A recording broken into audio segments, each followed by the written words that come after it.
This review will contain spoilers. You have been warned.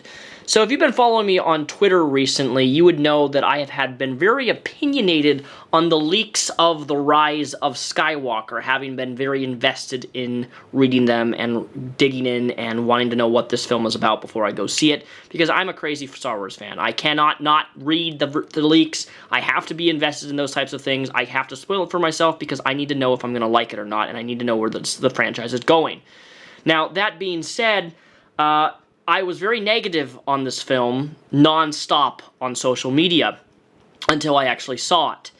And this is kind of a punch to my ego, but it actually wasn't as bad as I actually thought. It's not like the best Star Wars movie ever, but it is way better. And by way better, I mean way, way, way better than The Last Jedi. For those of you who don't know, I reviewed The Last Jedi 2 years ago, and I hated it, and it was one of the worst Star Wars movies I think I've ever seen.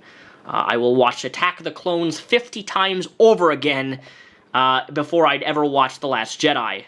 I think The Last Jedi is abysmal, it's a disgrace to everything Star Wars, and Rian Johnson really screwed up this trilogy, these final 3 films, with the middle film that he did here, by making it really difficult for JJ to produce something that is super high quality, because he put JJ in a box to try to scrap and fix what he ruined with Episode 8. Because those of you who don't know, JJ had the stories all in the script all written out for 7, 8, and 9, and Rian came along and destroyed all the storyboards and just said, you know what, screw the fans, I'm going to go the route that I want to and not care about what I'm doing. I'm just going to do what I want.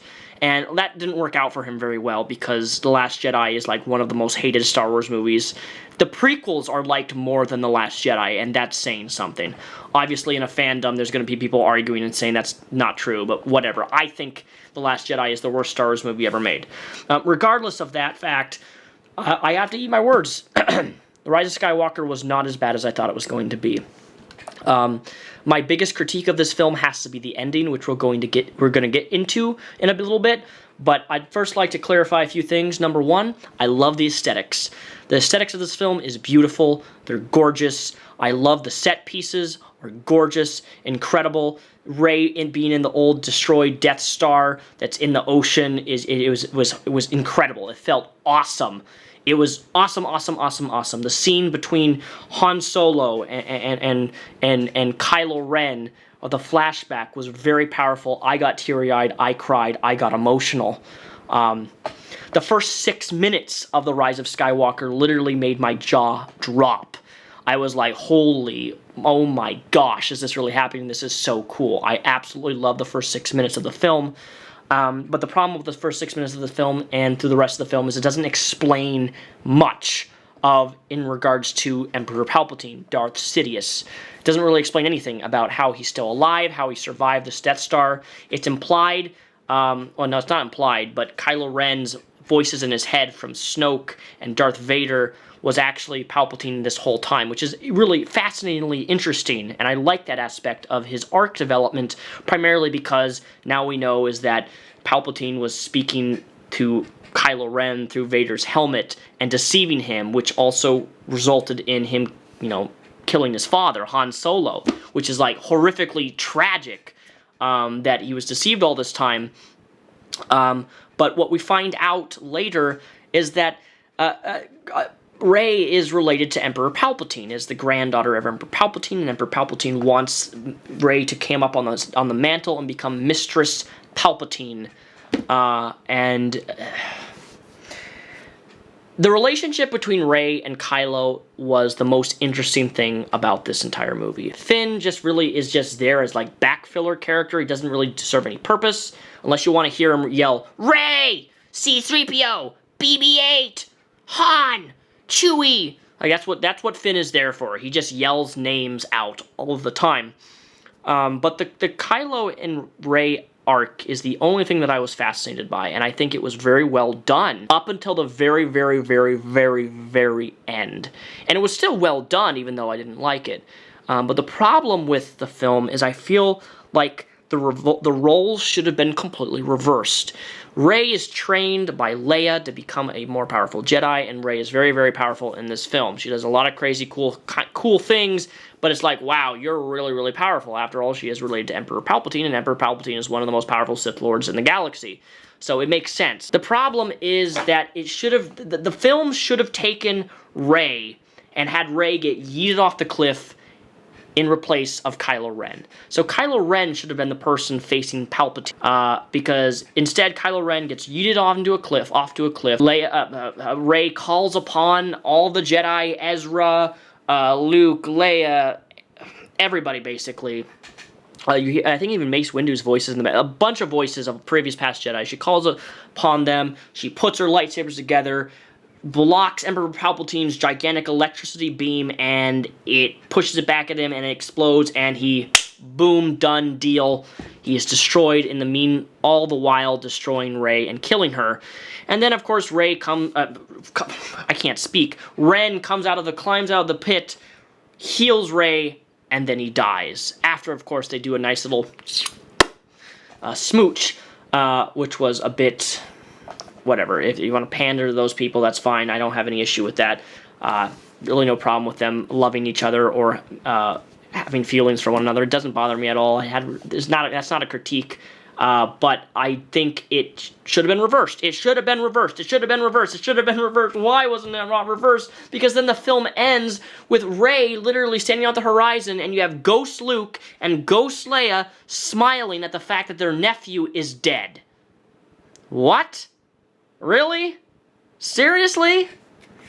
The end is very disappointing. The very last part is just like, I don't accept this. I still don't accept it. But the movie overall wasn't bad.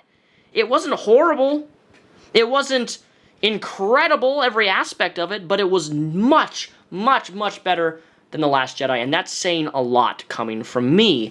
You know, you can see that you can skip The Last Jedi. The Last Jedi is like a filler episode of Dragon Ball Z. You don't need to see it, and then you can just go right to Episode 9. It's a shame that JJ was really stuck in this bubble by what Ryan did to him, because he had a hard time working with you're very limited in terms of story, what you can do. I do like the fact that they took a bunch of elements from the expanded universe in Star Wars, the EU. I love seeing Emperor Palpatine. I love seeing him hooked up to a machine. I love seeing him do Life Drain Force, another element from the EU, and like drain Rey and drain Kylo and like regenerate his body. That was awesome. Very, very cool stuff. Even the Force weather effect, Palpatine shooting up in the sky and a bolt coming down and like knocking ships out of the sky, incredible. The scene where the Resistance fleet all just shows up was an epic shot. I was like all giddy. I was like, woo! When all those ships just appeared on screen, that was so cool. There's a lot of cool stuff here. And the nostalgia is real. There's a lot of it.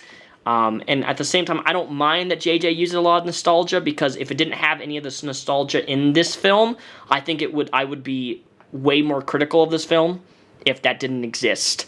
But the set pieces were beautifully done. I just love seeing Rey in the destroyed Death Star. It was one of the coolest things I felt like this was kind of Indiana Jones-esque, you know? It was an adventure. It was. It wasn't a bad adventure. It wasn't horrible. It was fun for me to watch, and I didn't cringe as much as I did with The Last Jedi. I can say that I actually enjoyed watching this, and it wasn't a complete abysmal failure where I left the theater literally screaming and slamming my fists on the ground, feeling like my life is ruined. And that's not an exaggeration, because I don't think people underestimate how much I love Star Wars. I really do. Star Wars means a lot to me. It has been my whole childhood. So the way that Star Wars gets treated here, at least at the very end, was really insulting, because I feel like it just negated everything that Star Wars was built upon. Like, why is Leia dying? Why did Leia have to die? Why did Luke have to die? What was the whole arc of Darth Vader? You know, you couldn't end the movie with like Darth Vader or Anakin's Force ghost. You know, why couldn't you have Anakin on there? I don't know. I wanted the film to end with Ben Solo, a Skywalker. It just is weird to have Leia and Luke sitting in the distance smiling like, ha ha ha ha, you adopted our name, Rey Skywalker, when she has no bloodline to the actual Skywalker name. I hate that. I think it's disrespectful to that everything that's been created, especially to George Lucas, with the character arcs and characters he developed all of these years, the last 40 years, that we've loved, that we've cared for, that we've adored. So what did you think of The Rise of Skywalker, honestly, genuinely? I want to know the thoughts of you, the people who watch me. Did you like this film? Did you hate this film? Why or why not? Leave a comment down below, because when you look at the reviews, I guess movie critics are just like ripping this film to shreds. And it does have its problems, don't get me wrong, but it's 5 steps higher than The Last Jedi could ever be. And you have to understand that from what JJ had to work with, it came out to be pretty okay, despite him working in such a tight bubble with story, because of what Ryan really screwed him over in that regard. Like, I don't think people understand how much Rian Johnson screwed with Star Wars. I don't think people understand that. At the end of the day, if you really want quality Star Wars, I would highly recommend The Mandalorian on Disney+. Episode 8 comes out next week, and when that hits, I'm going to review the entire Mandalorian series. But yeah, ladies and gentlemen, this is my review of The Rise of Skywalker. If you hated The Last Jedi, you may like this film a bit more. It's not without its ending, the problem of ending the film and how it ended with Rey adopting the Skywalker name and Kylo Ren dying, which I think was horrible, and the role of Rey and Kylo should have been reversed. He should have been the person to walk away, or even you don't even have to take that stretch. You could have had Rey and Kylo walk in the horizon together, you know, because they clearly care for each other. They clearly love one another. And you could have ended it that way. Well, neither of them had to die or something. But unfortunately, that's not the route that it took. And I guess if you are powerful in the Force, you can just adopt the name Skywalker and you're a Skywalker, which is absolute BS in my opinion. But now I'm getting worked up thinking about the ending. But overall, it takes some cool elements from the EU, tries to utilize them, and it doesn't fail with them. And if you like Indiana Jones, and if you like an adventure that's kind of mediocre, then maybe you'll like this film. It's not as bad as critics are making it out to be, in my personal Star Wars-y opinion. But hey, I'm just some dude on the internet who has a love-hate relationship with the new trilogy. So take with what you will. Peace out.